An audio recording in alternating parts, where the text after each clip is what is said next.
ஒரு குழந்தைக்கு தாய் மாமா மடியில் வைத்து மொட்டை போடுவது ஏன் தெரியுமா? அப்பா தாத்தா இருந்தாலும் தாய் மாமா மடியில் தான் மொட்டை போட வேண்டும் என்று நம் முன்னோர்கள் சொன்னார்கள். ஏன் தெரியுமா?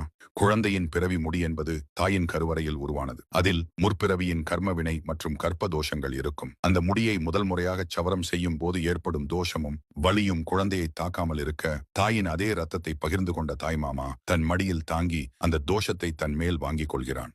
மொட்டை அடிக்கும் போது பிளேடு பட்டு குழந்தை பயத்தில் வீறிட்டு அழும். அந்த அழுகையை ஒரு தாயால் தாங்கிக் கொள்ள முடியாது. தன் தங்கைக்காகவும் அவளது வம்சத்திற்காகவும் எப்பேற்பட்ட வலியையும் பாரத்தையும் சுமக்க நான் இருக்கிறேன் என்று உலகிற்கும் தெய்வத்திற்கும் உணர்த்தும் மாபெரும் தியாகச் செயல் இது. சின்ன சின்ன சண்டைகளுக்காக அண்ணன் தங்கை ஒரு குழந்தைக்கு தாய் மாமா மடியில் வைத்து மொட்டை போடுவது ஏன் தெரியுமா? அப்பா தாத்தா இருந்தாலும் தாய் மாமா மடியில் தான் மொட்டை போட வேண்டும் என்று நம் முன்னோர்கள் சொன்னார்கள். ஏன் தெரியுமா?